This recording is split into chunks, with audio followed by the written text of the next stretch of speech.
about 10 last week. We had a good study anyway, yeah. But yeah, a lot better weather today than we had last week. Somebody, I guess, paid the electric bill, so we have some heat. So anyway, today we are studying in the 16th chapter of Proverbs.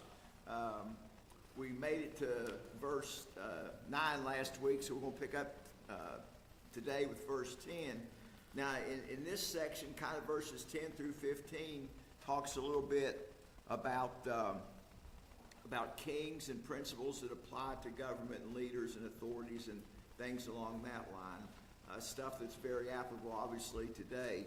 And we're going to talk about some ideals regarding leadership and discuss the relationship between rulers and their subjects. Of course, we know that Solomon was a king and had a lot of experience in this matter, and has some real good thoughts to how to be a good leader and how to be a good king.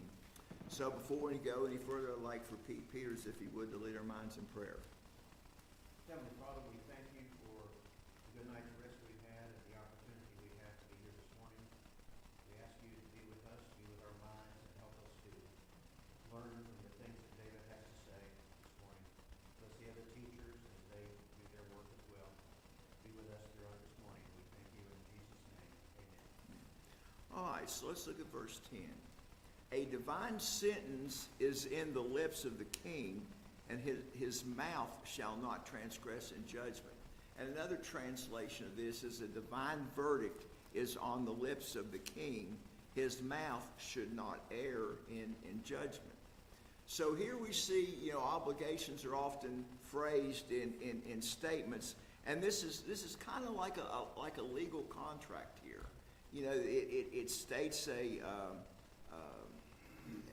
relationship that should be there, and it's kind of like in a contract where you say, well, the owner will do this or the owner will do that. And basically what we're doing here is we're setting a standard of expectation and not predicting what the owner's going to do. We're setting a standard. Now, where the person keeps that standard or not doesn't change the standard. And that's kind of what, Solomon here, he is setting a standard. And the same is true in this proverb. A king is acting as he should, does not sin, though through his decrees and judgment. But the key thing is he's acting the way that he should. Now, the kings of Israel were initiated by into office by anointing of oil. Today the president comes in, he takes an oath of office that's prescribed by the Constitution. Well, back in that day and time, they anointed the king with oil, and this represented the power of the Holy Spirit. And the king was considered one of God's representatives on earth, and as such, he spoke morally. He should speak morally and obligated to speak truthfully. He should carry out things in the way that God wanted him to carry things out.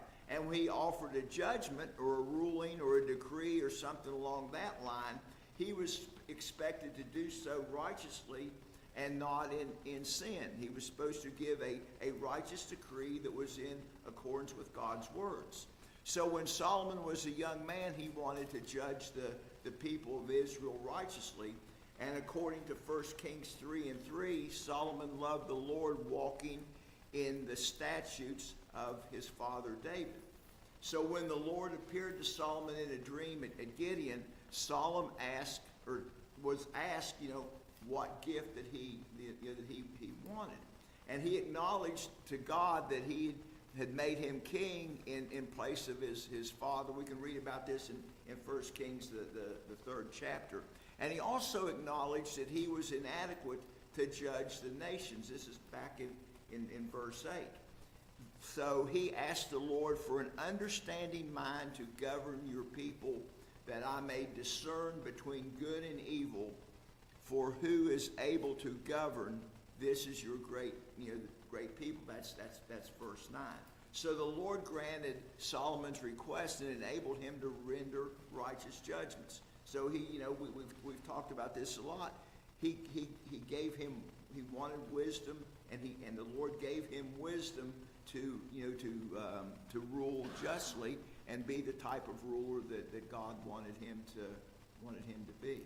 Comments about that verse? That same chapter you just talked about, it also has the great example of his judgment and his wisdom. Of course, that is the story of the two prostitutes, the two babies. The one takes the one other's baby, and he makes a very sound judgment on that. Right. He actually said, "Bring me a previous sword, we'll cut it in half." Give you half of it. And determine who mother really was. Right, right. Let's go to verse 11. A just balance and scales are Jehovah's. All the weights of the kings are his work. So the Lord is just in everything that he does. And he wants his rulers that he gives the authority to rule, wants them to be the same way. And we've talked lots of times that, the Lord is the ultimate ruler, and he allows, governments to exist, and I'm sure he's not always pleased in the way that they exist, but he is the authority that grants governments their power. And he expects fairness and honesty in business transactions. Just, we expect our government to be honest, and we expect the people that we deal with in business to be honest. And, we talked about this back in the 11th chapter in verse 1. So to cheat by tampering with the balances and the scales not only offends the customer, but it offends God also, and this is a transgression. It's the same as stealing. I kind of was thinking, I was watching a John Wayne movie here, and Henry Fonda was in, Fort Apache, and they were at this trader's place, and Henry Fonda steps up on the scale and he says, I've gained 20 pounds since my trip from Washington, D.C. So, he was playing with the scales. That guy was cheating everybody. I don't think it was 20 pounds. I think it was about 8 pounds, something like that. But anyway, the point was he was using a set of scales that were not honest. So every time that it was used for weighing, the people were getting a short measure, and that was basically that person was stealing from the people. So in literal terms, weights and balances are connected to business transaction and to money, and symbolically, scales also represent impartial and fair judgment. We talk about the scales of justice, and they have the little symbol there with the blind woman, or the woman with the blindfold on holding the scales, and that represents justice. Sometimes I think though that the scales are kind of tipped sometimes in different directions, but the theory is there. So weights and measures are often regulated by the government. You go get gas at the gas station. There's this little sticker on the gas pumps where the state comes by and to see if you're getting a full gallon of gas when you pay for it. And any type of scale that's used in business is regulated by the state, and they come by every so often, and they check them and make sure that they're honest. And that's a good thing, because you use scales and these things after a while, they do get a little bit off, and they have to be adjusted. So that's a good thing. It protects the businessman. It also protects the people to make sure that they're getting a fair amount of whatever they're buying. So this proverb reminds us that such things are part of God's expectation for honesty in leadership. And that's kind of what we were talking about back in the previous verse. So to tamper with the weights and measures, to cheat someone by deceiving them in such things, is an offense not only against the king, but it's also an offense against the Lord. And modern laws against fraud and dishonest scales, reflect those moral principles. And yet many dishonest practices still occur, and we should honor the Lord in every business dealing by, being fair and honest. And as a matter of fact, there's nothing wrong with giving them a little bit extra. And that way you're sure that you're not offending the Lord. You're giving them that little extra measure. So the Lord, who sees all, looks upon the heart and reveals the hidden motives that others might miss. So, you might fool me once, but you're never going to fool the Lord, because He knows what's going on all the time. Comments about that verse? I think it also kind of reflects back, the king will probably not have his hands on the scale, but the people that he surrounds himself with, And we're going to talk about that in a couple of verses. You're absolutely right. he needs to be careful who he puts in his position. Right. You're absolutely right. And we can see that sometimes in modern transactions. So let's go to verse 12. It is an abomination to kings to commit wickedness, for the throne is established by righteousness. So this passage depicts the proper attitude of rulers and kings. And as in earlier verses, this proverb phrases an obligation as a statement of fact. It's setting a standard for what the king or any other ruler, president, whatever, should have. This is a standard that their conduct should be measured by. And just as in modern contract might say the buyer will provide payment, this is not a prophecy about what the person will do. It's a statement that is a standard. When you buy something and you're the merchant that's selling it, you kind of expect a payment for it. Now, does that always happen? No, it doesn't. But the standard is there, and because the standard is there, that's what the expectation is. So this is a declaration of what a person is expected to do, and kings in this case should abhor evil actions and make godly conduct a cornerstone of their rule. Now, that doesn't always happen, but that is a standard that should be strived for. So commitment to good and distaste for evil should influence the king's rule over his kingdom, and evildoers are a threat to a peaceful and prosperous reign. And honesty in the king's and other subjects' contributions to the success of the kingdom. There's a whole lot of things that go into this. In Psalm 72 cites a prayer in which the psalmist begins by asking, Give the king your justice, O God, and your righteousness to royal son.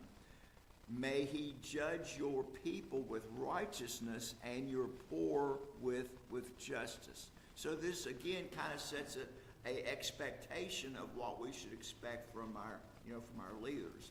And although the kingdom of Jehovah of Judah enjoyed some reigns by righteous kings, all of the kings had their faults, and some of them were just flat awful. Okay, and even a good king that strives to do what's right, they're going to make mistakes. Okay, and that's to be expected. The only perfect king that we've got is Jesus. He sets the standard that we should live by. He never sinned, and someday he, of course, will rule the earth in righteousness. And that's our goal. Is to rule in righteousness. In Isaiah 9:7 predicts the righteous rule of Jesus, Israel's Messiah, by saying, on the throne of David and over his kingdom, to establish it, to uphold it with justice and with righteousness from the time forth on and forevermore. So comments about that verse. All right, let's go to verse 13. Righteous lips are the delight of kings, and they love him that speaketh right. So the book of Proverbs has much to say about the value of good advice. We have talked about this all the way from the beginning of Proverbs. And a leader, just like Philip said, needs to have good counsel. And the good counsel is just as important to the king as it is to the people, because they're going to have influence over what the king decrees and what the people are going to have to endure.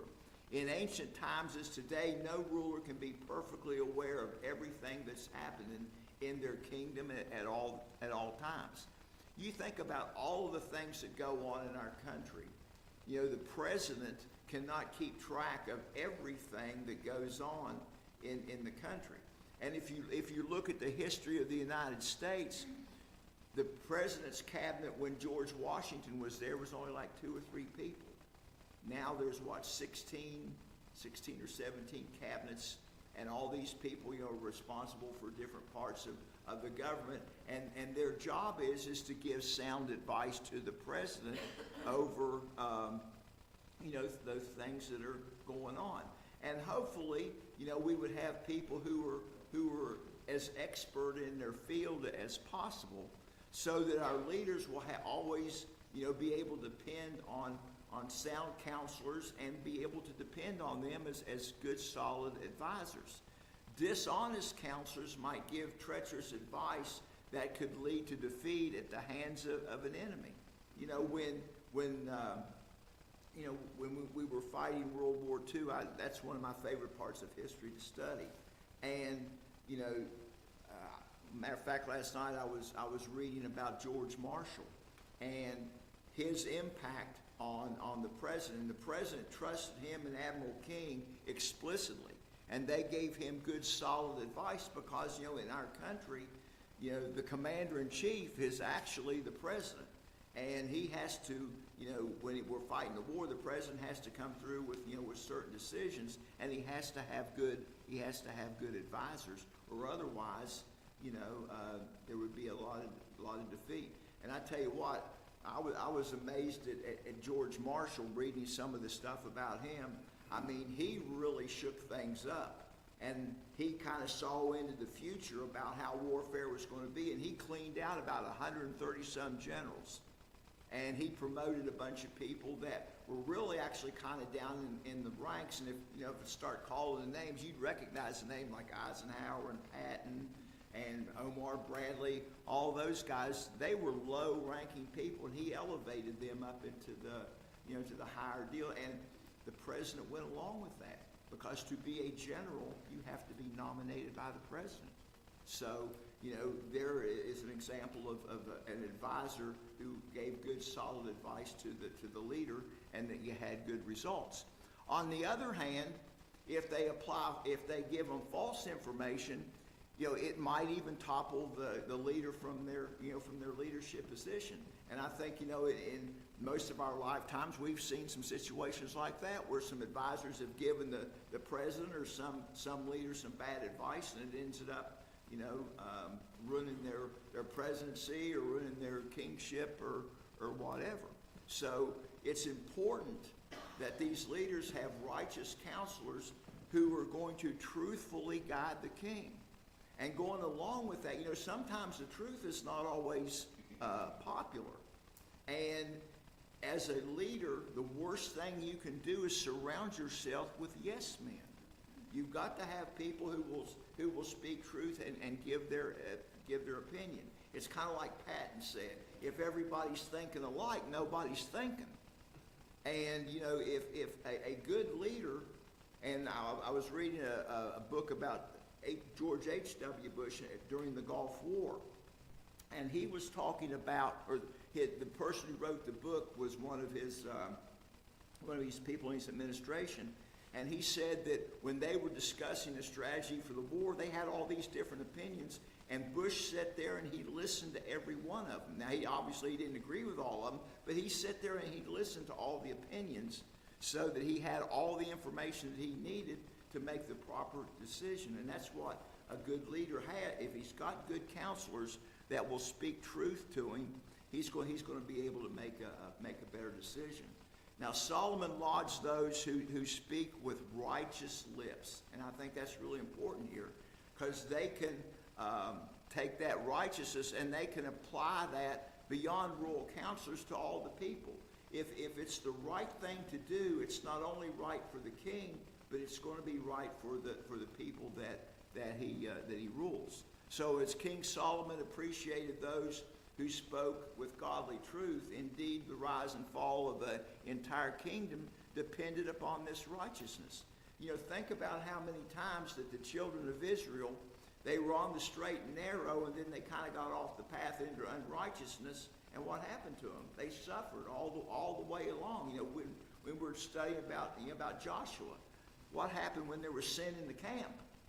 They were defeated because of that. You know, because of that unrighteousness. So, you know, we need to think about that. Of course, we We talked about back in the 14th chapter about, righteousness exalting a nation.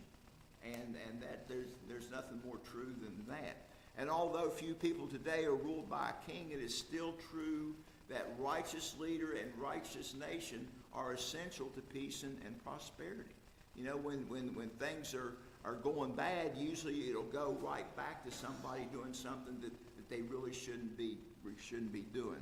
So regardless the exact relationship, those who seek advice should appreciate, godly counsel and surround themselves with good people. Of course, it touched Solomon's family, the idea of bad advisors, chapter 12 of 1 Kings. Solomon dies, his son Rehoboam takes over, and what does he do? Instead of being a merciful king, he listens to his buddies, and he says, well, if you think my father was severe and taxed you, wait till I get a hold of you. And he was, of course, very unpopular, and his unpopularity led to his brother Jeroboam also becoming the king, and that led to the divided kingdom of Israel and Judah. It's got worse as it went. It got worse as it went. Any other comments about that verse? All right, let's move on to verse 14. The wrath of a king is as messengers of death, but a wise man will pacify it. In ancient times, kings often had absolute and unlimited authority. We were talking about that when we were studying back in Esther. Xerxes, he was an absolute ruler. If he didn't like the way you were dressed that day, he'd kill you. That's how bad the situation was. I mean, he ruled with an absolute iron hand. And there's even rulers like that today in some of these countries where the ruler has an absolute and unlimited authority. And even those with limitations control the lives of their subjects with far more power than almost any modern world leader. Even so, they say they are a democracy. It doesn't always work that way. So they have the power to make decisions over life and death, and that's a pretty awesome power to have. So Solomon wisely notes here the principle echoed in the English proverb, "Don't poke the bear." That's not a good thing to do. And the English statement, as well as Solomon's proverb, points out the foolishness of unnecessarily provoking a powerful enemy. And a king's anger might not be reasonable or fair, but a wise person recognizes the benefit of avoiding it. If you can avoid a fight, you can avoid a problem, the good thing to do is to avoid it. So the same wisdom would apply today in any circumstances involving authority. Don't mess with the authority, unless it's something that's immoral or illegal. Kind of go with the flow and don't cause problems, because there's people out there that they just live to cause problems, and they do stupid stuff, and then they wonder why they get punished for it. So until or unless there is no choice, it's preferable to keep peace with those who are in charge. It just makes common sense. Solomon touches on how to handle the predicament of a king's rage in Ecclesiastes. This is Ecclesiastes 10 and verse 4, and it says, "If the anger of the ruler rises against you, do not leave your place, for calmness will lay great offenses to rest." So, there's some good advice there. So when Saul was king, he was irrationally angry and ordered that David should be assassinated. That's back in 1 Samuel 1 and 19. However, Saul's son Jonathan warned David, and he placated his father's wrath by reminding him how David risked his life to fight Goliath and save Israel. So Jonathan's attempt to calm Saul's anger, it worked.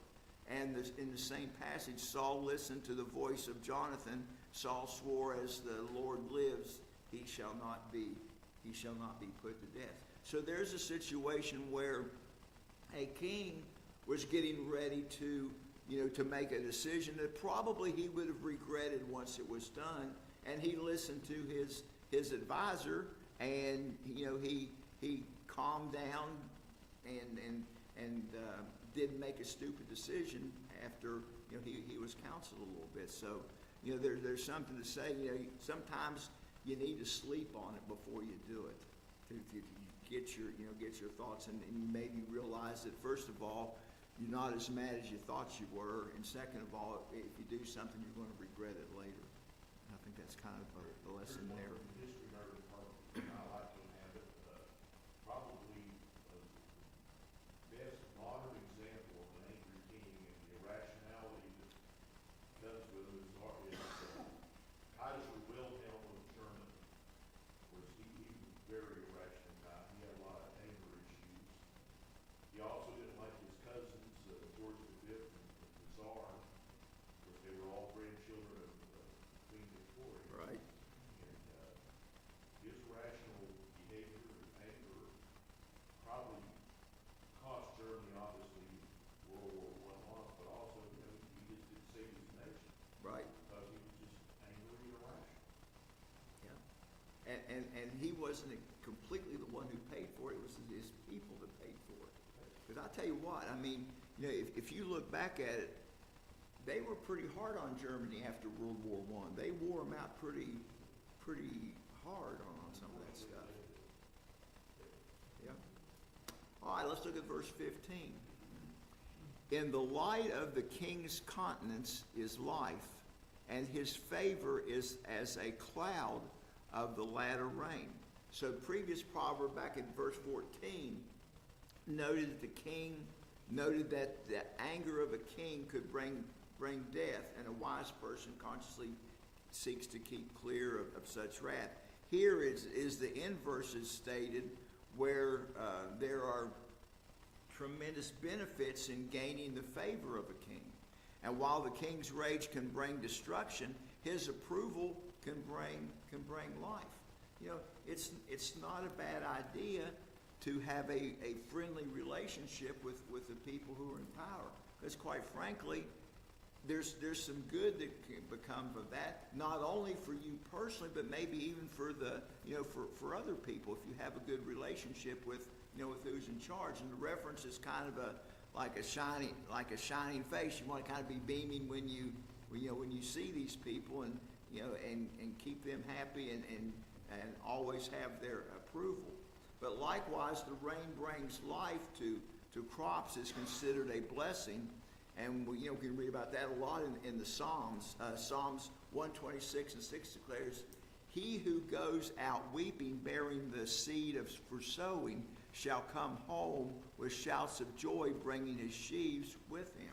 So, as a general statement, this proverb implies that there is good wisdom in staying on the good side of those who are in authority when it's reasonably possible. Now, obviously, if they're a tyrant and they're doing things that are immoral or illegal, you don't want to be associated with that type of thing. But this is not a call for to be insincere. It needs to be a sincere situation, not you talk about them good to their face and then you talk about them bad behind their face. That's not being sincere. It needs to be a sincere relationship. Nor does it imply that we should compromise our faith for the sake of political influence. And there's a lot of people that'll do things like that. The scripture notes that when any earthly power calls on a believer to sin, that authority should be disobeyed. And we can read about that in Acts 5 and 29. And the Bible also condemns things like bribery, insincere flattery, and other manipulative tactics. Bribery goes on all the time, but just because it goes on all the time doesn't make it right. Yeah, a better way to please the authority is through honesty and a faithful life.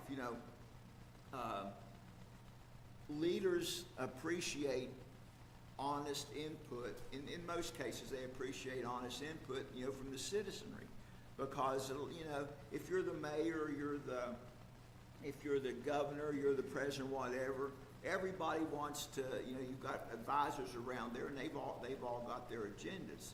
And every now and then, it's not a bad idea when the leader gets out there and he talks to the people. And when he gets advice and he feels like it's honest and sincere, in a lot of cases, that leader will take that to heart, and you might have an influence because, if you think about it, have a dog in the fight. You're just giving an honest opinion to what you think the situation is. You're not going to gain anything from it. You're just, telling them honestly what you think. And if you're thinking the right thing, there's a good part to that. Now, in 1 Timothy 1 and 2, Paul encourages believers to pray for the kings and other high-ranking officials. And doing so, he says, enables believers to lead peaceful, quiet, godly, and dignified lives. So, we need to pray for our leaders because let me tell you what, that's a tough job. There's no way in the world I'd want to be president of the United States. I wouldn't want to be governor. I wouldn't want to be mayor. I'm pretty good friends with Mayor Billups, and he gets calls on stuff you would not believe. There's a guy at the manor that calls constantly every time the fire alarm goes off and complains. Who wants to sit and listen to that stuff? Of course, now he knows his phone number. It's declined on his cell phone. But it's amazing. He knows everything that goes on in this town. He really do. So when I meet with him about every 2 weeks, where I'm fire marshal, and we'll talk about stuff. He already knew about it. Somebody already called him and told him. So, that would drive me absolutely wild. Have to listen to all that. So, that's this section here. I think gives us some good information on how a king should operate, and it's not just a king; it's any leader or a person that's in a leadership position to operate. Any comments about those 5 verses? All right, so we're going to start a new section here. Verses 16 through 26 focuses on righteousness, pride, humility, faith, speaking, and industrious labor. And again, here we're going to see the contrast between the upright and the fools, as well as between the diligent and the lazy. And there's some really interesting stuff here about between the diligent and the lazy. So many of these proverbs come in 2-sentence style, where each represents the same idea from a different direction of thought. So that's kind of what we're going to see writing style here. So let's look at the first one in verse 16. How much better is it to get wisdom than gold? Yea, to get understanding is rather to be chosen than silver. So as he does in many other places, Solomon places an extremely high value on wisdom and understanding. And throughout history, many have striven for material wealth. Solomon had the opportunity to get that, but he asked for the wisdom and the understanding. And there's people who think that money, whether it be gold or silver, as the ultimate prize. Boy, look here, I got all this money, I got all this gold. Yet from God's perspective, the true worth is found in what a person learns through a right relationship with God. They're getting that wisdom from God, and the Bible is packed full of wisdom. And every time you read it, you get a little bit more of it. So the pursuit of monetary wealth instead of wisdom can lead to destruction. And, famous, wealthy, and successful people are not immune to depression, despair, unhappiness, and even suicide. Money cannot buy happiness. You've heard that, that saying all your life. And you think of all the famous people who had everything as far as the world goes, and they go kill themselves. Or they have a very unhappy life because they depend on their money and their riches than they do to have, looking to God for the wisdom and understanding that they should have. So Paul gives Timothy a warning to pass along to those overly concerned with gaining wealth. he writes, if we have food and clothing, with these we will be content. But those who desire to be rich fall into temptation, into a snare, into many senseless and harmful desires that purge people into ruin and destruction. That's in 1 Timothy 6, 8, and 9. So the expression, like we've said, money doesn't buy happiness is kind of oversimplified, but it undeniably true that having money does not guarantee peace or joy. In fact, lasting joy is found only through spiritual growth brought by a right relationship with God. You know, there's a lot of, you know, I've heard the saying, God must really love poor people because he made a lot of them. Made so many of them. So, you know, but yeah, those people in a lot of cases, you know, they're reasonably happy on things, and you know, because they don't have all these other things that they have to worry about. They don't have to worry about, you know, what they're going to do with their money, or somebody stealing, or how you're going to make the next buck, or something like that. They just, you know, kind of keep their eye on the prize where all the treasures are stored, which is in heaven. Comments about that verse? It's always been said, you know, it's not the money root of all these. Right. The love of money. Love of money. You know, rich young ruler, you know, he gave up eternal life supposedly for the love of money. And I mean, everybody's got to have a little bit of money. Got to have a little bit, okay? But you can only spend so much of it, you know. So, all right, let's look at verse 17. Probably the last verse we'll get today.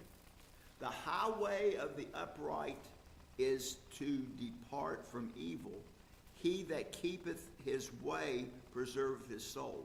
So Solomon describes the life of an upright person as a highway, and Scripture often uses this metaphor in part because a person's life is not a single step, but a journey.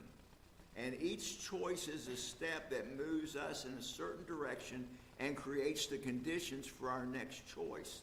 And doing what is right often disagrees with our selfish human nature. We've always got that struggle. And this is why Jesus referred to righteousness as a hard way that few people will choose.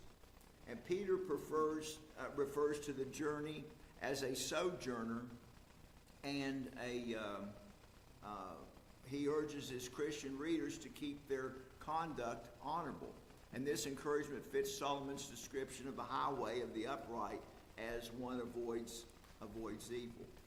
So we'll stop right there, because I've got several more things I want to comment on this verse. We're not going to have time. So we'll pick up there. Appreciate everybody's attention and comments today.